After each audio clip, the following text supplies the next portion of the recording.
donc toi. Je vois en toi une véritable force tout à fait extraordinaire. Quel est ton nom?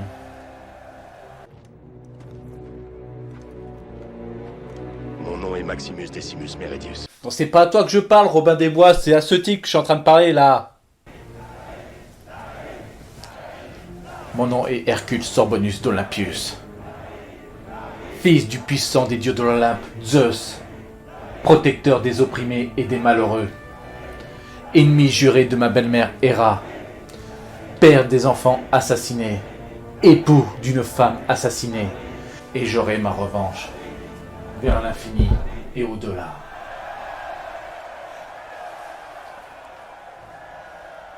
Tes belles paroles m'ont fait pisser sous ma jupe. Et elle était propre de ce matin.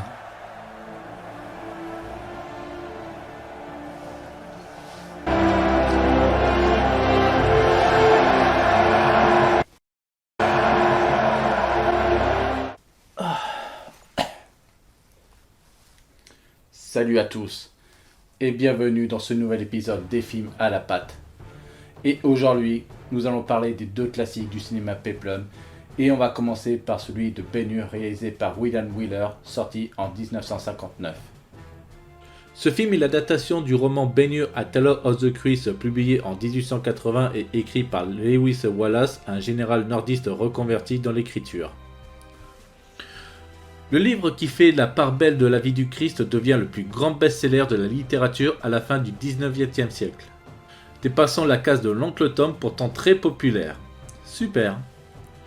Il y avait plusieurs adaptations en pièces de théâtre et en film. D'ailleurs, celui qu'on va parler est la deuxième adaptée, le premier est sorti en 1925 par Fred Niblo.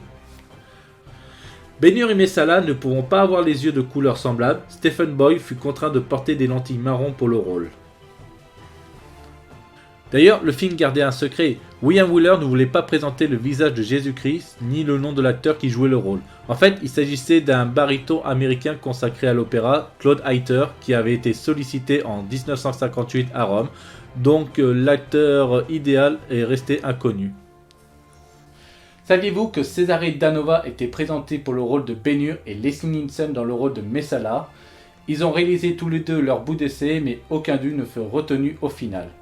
Eh bien sachez que leur bout d'essai figure dans les bonus du DVD si vous êtes assez curieux. Pour le rôle de Ben-Hur, Charlton Heston n'a pas été le seul à s'être vu offert le rôle de Ben-Hur. Il avait été auparavant proposé à Rock Stone, Marlon Brando ou Burt Lancaster. Ce dernier refusa le rôle car il n'était pas en accord avec la violence morale de l'histoire. Paul Newman a aussi été sur la liste des premiers choix, mais il déclina l'offre car il pensait ne pas avoir les jambes adéquates en portant une tunique. C'est Martha Scott qui interprète la mère de Ben-Hur. Eh bien sachez que c'est la seconde fois que l'actrice joue le rôle de la mère de Charlton Heston après avoir joué celui de la mère de Moïse dans les 10 commandements de Cecil B. DeMille. La production Metro-Goldwyn-Mayer souhaitait disposer d'une galère romaine la plus authentique possible pour quelques scènes d'action de Ben-Hur.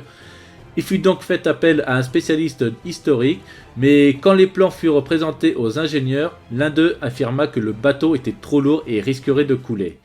Mais il fut tout de même réalisé. Et si les premiers essais en mer ont marché, il ne tarda pas à confirmer ce qu'il prévoyait. Il décide donc de le laisser dans une piscine avec un ciel peint en arrière-plan, avec des câbles attachés à l'ancre assurant sa stabilité. La société n'était pas encore autant au bout de ses peines. En effet, car l'eau n'était pas aussi bleue qu'il était souhaitable. Un chimiste fut donc spécialement engagé pour imiter la couleur de la mer Méditerranée, mais les ingrédients que celui-ci utilisa créèrent une croûte à la surface de l'eau qu'il a fallu arracher des flancs du navire à grands frais. Aïe! Le dernier problème concernant cette galère fut aussi le manque de place. Les imposantes caméras 65 mm ne pouvant en effet être manœuvrées à bord, il fut donc enlevé de sa piscine, coupé en deux et placé sur un plateau. Les rames trop longues furent donc alors coupées. Gore Vidal, le scénariste, a souhaité une homosexualité tactique entre les deux protagonistes Messala et Ben-Hur. Mais le réalisateur ne souhaitait pas trop et seul Stephen Boy fut mis dans la confidence. Pour la course de char, Charlton Heston avait mis environ 6 semaines pour conduire le char. Son collègue Stephen Boyle qui joue Messala a eu plus de mal. Il est sorti du tournage avec des bleus et ses mains furent brûlées à force de tenir les rênes malgré qu'il avait des protections. Aïe aïe aïe, c'était douloureux. Saviez-vous aussi que 18 chars sont construits sur mesure et 82 chevaux, dont 61 pur sang, étaient présents sur le tournage avec en plus les entraîneurs, les selliers, les vétérinaires et une vingtaine de garçons d'écurie. D'ailleurs, les chars sont munis de freins d'hydraulique pour que les cascadeurs puissent les renverser au moment crucial. De petits explosifs permettent de pulvériser les roues lors des chocs entre les compétiteurs. Et 2 médecins et 2 infirmières étaient présents en permanence sur le plateau. La course de chars exigeait plusieurs mois de préparation et 5 semaines de tournage pour la scène finale qui dura 11 minutes sur les 214 du film.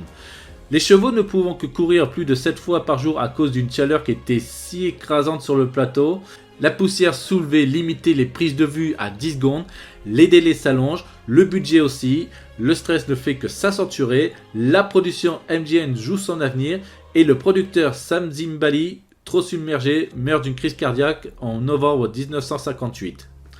Aïe aïe aïe, ça laisse beaucoup des traces ce Ben-Hur. Pour un budget de 15 millions de dollars, Ben-Hur furent connus pour avoir eu des gaspillages importants. Les chevaux blancs utilisés dans le film auraient ainsi été transportés depuis la Tchécoslovaquie par avion et en première classe, alors que le tournage se déroula à Rome. A l'inverse, effrayé par la possibilité que les nombreux décors construits sur place ne soient réutilisés sans permission par les producteurs italiens de films à petit budget, la Metro-Goldwyn-Mayer décida de les faire tous détruire une fois le tournage achevé. En sachant du fait que le film représentait la personne de Jésus, le film fut interdit de projection en Arabie Saoudite et certains pays communistes tels que l'ex-Yougoslovaquie, les scènes où apparaît le Christ furent coupées. William Wyler exigea des acteurs à l'accent britannique pour les Romains et des accents américains pour les Juifs. Soucieux de ne pas choquer chrétiens et juifs, il demanda la présence de représentants du Vatican et de la communauté juive pour tous les aspects religieux du film. D'ailleurs, cette anecdote a inspiré une scène du film Ave César des frères Cohen où il y avait ce problème similaire pour le film où le personnage de George Clooney jouait. Et pour terminer ce film, parlons un peu de VF et l'excellent travail de Jean-Claude Michel qui poussa Charlton Heston à lui écrire une lettre de remerciement à l'occasion de la première parisienne qui a eu lieu en sa présence le 6 octobre 1960 au Gaumont Palace. Et voici un extrait dont je vais vous le citer. J'ai toujours été opposé aux versions doublées des films. Un acteur est naturellement très sensible de voir son propre travail réinterprété par un autre acteur, et presque impossible à satisfaire. Pourtant, ce que vous avez accompli dans le rôle de Judas Ben-Hur m'a satisfait énormément. Cela a dû être une difficulté presque incroyable de rendre avec une telle précision l'interprétation et l'ambiance émotionnelle que j'ai créée en anglais. Si les Français aiment ce que j'ai fait dans ce film, c'est à vous que je dois remercier. Je souhaite vous en exprimer toute ma reconnaissance. Très sincèrement, Charlton Heston. J'aime mieux être stupide que d'être un traître ou un assassin. Je suis un soldat. Oui, un soldat qui tue pour Rome. Et Rome est le mal. T'avertis. Non, c'est moi qui t'avertis. Rome est une offense à Dieu. Rome étrangle mon peuple, ma patrie, l'univers entier. Mais cela finira. Et je te le dis, lorsque Rome s'écroulera, de la terre retentira une immense clameur qui s'élèvera jusqu'aux cieux. J'ai pas de mots à dire. Voilà. Ben maintenant, passons tout de suite à l'autre classique du Peplum, Gladiator, sorti en 2000 et réalisé par Ridley Scott. L'histoire de Gladiator est écrite par David Franzoni, qui en a d'ailleurs écrit les toutes premières ébauches. Celui-ci a reçu une offre de la part de DreamWorks Pictures, après la raison de la qualité de ses travaux en tant que scénariste et coproducteur du film Amistad réalisé par Steven Spielberg, qui avait contribué DreamWorks à se faire une réputation. Franzoni s'est inspiré du livre Ceux qui vont mourir écrit par Daniel P. Mannix en 1958 et c'est après avoir lu Historia Augusta qu'il a décidé de choisir Commode comme personnage central historique. Ridley Scott est alors approché par les producteurs Walter F. Parkers et Douglas Wick. Il lui montre une réplique du tableau de John Leon Jerome intitulé Police Verso. Ou bien pouce baissé, on peut dire ça. C'est en latin. Scott est intéressé par l'idée d'un film qui se déroulerait dans la Rome antique, malgré le fait que le cinéma Peplon était presque jeté aux oubliettes. Mais cependant, il estime que l'écriture de Franzoni manque de substance et engage alors John Logan pour réécrire le script à son goût. Logan revoit une bonne moitié de la première partie, bon, attention, spoiler, il prend aussi la décision de faire mourir la famille de Maximus dans le scénario afin de fournir des motivations plus importantes aux personnages. Cependant, 2 semaines avant le tournage, les interprètes se plaignent de problèmes avec le scénario. William Nicholson est alors appelé au studio de Shepperton pour faire de Maximus un personnage plus sensible, et de plus de remanier l'amitié entre lui et Juba et de développer le fil rouge de l'au-delà. Il explique en plus dans une interview qu'il ne voulait pas voir un film sur un homme qui voulait simplement tuer quelqu'un. Franzoni participe à la suite de la rélecture des réécritures de Logan et de Nicholson. Ce dernier décide de revenir aux scripts initiaux de Franzoni et de réintégrer certaines des scènes supprimées. Franzoni participe alors à la réécriture du scénario et, jouant sa carte de producteur, défend son point de vue afin de rester fidèle à sa vision. Franzoni partagera plus tard l'Oscar du meilleur film avec les producteurs Douglas Wick et Branko Lustig. Le scénario a également subi de nombreuses modifications en raison des suggestions de Russell Crowe, l'interprète de Maximus. Ce dernier a tenté de réécrire l'ensemble du script sur place. D'ailleurs, vous vous rappelez de cette célèbre réplique qui est devenue la plus culte du film ?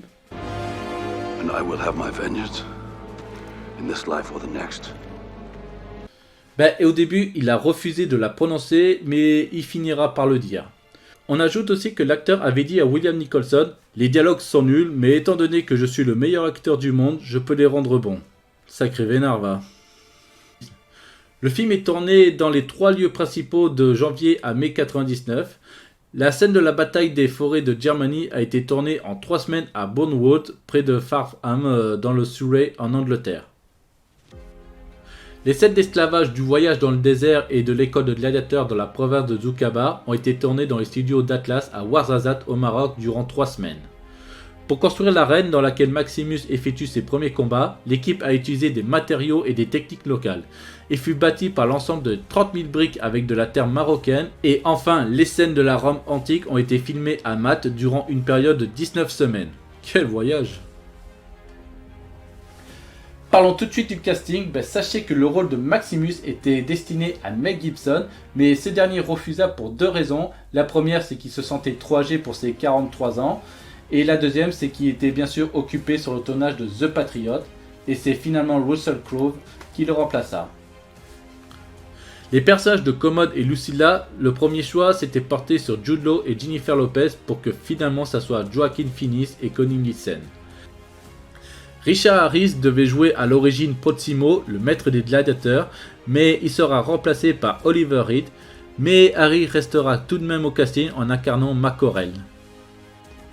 L'équipe de Gentil Yett, la chef costumière, a fabriqué plus de 10 000 costumes dont 500 tuniques de gladiateurs. La plupart des robes de Lucilla sont en soie brodée à la main et sa tunique d'hiver en cachemire ourlé de soie et de fourrure. Les sandales ont été fabriquées à la main à Rome et les bijoux réalisés à partir de modèles d'époque par le joaillier anglais Martin Adams. L'armure de Commode est en caoutchouc recouvert de cuir afin d'assurer une plus grande maniabilité.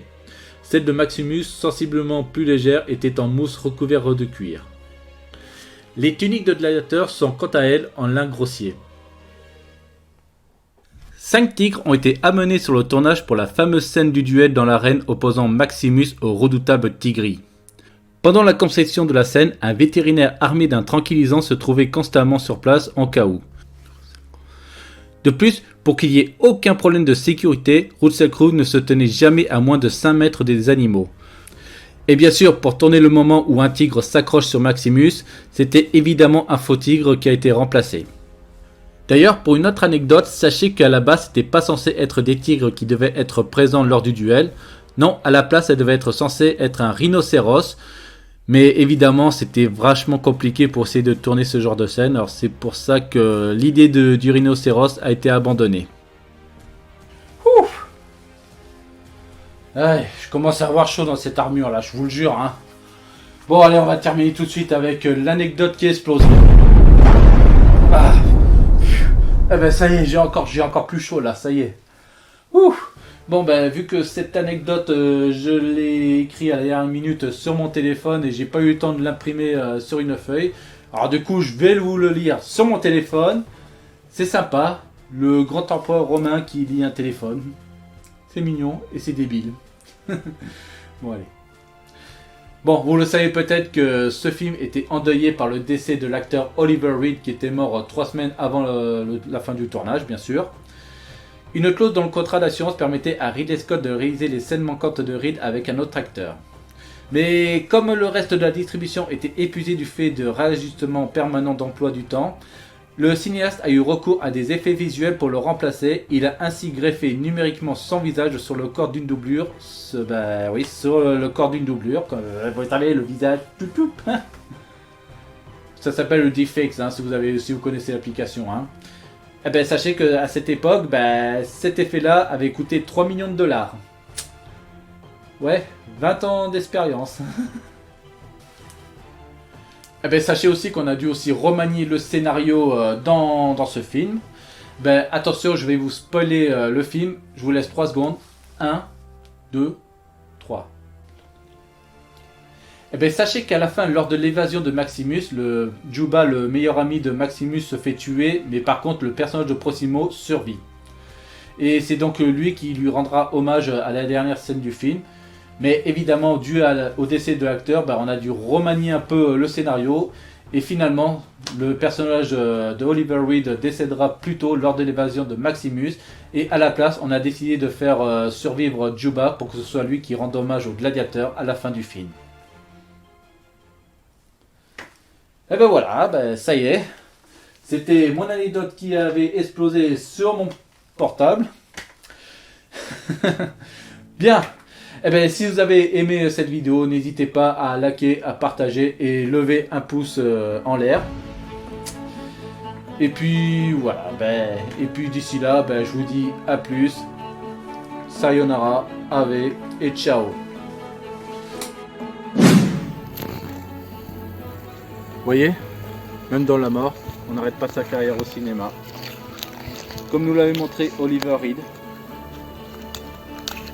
Voilà. Vous êtes libre maintenant, mais je sais que nous nous reverrons, mais pas encore. Pas encore.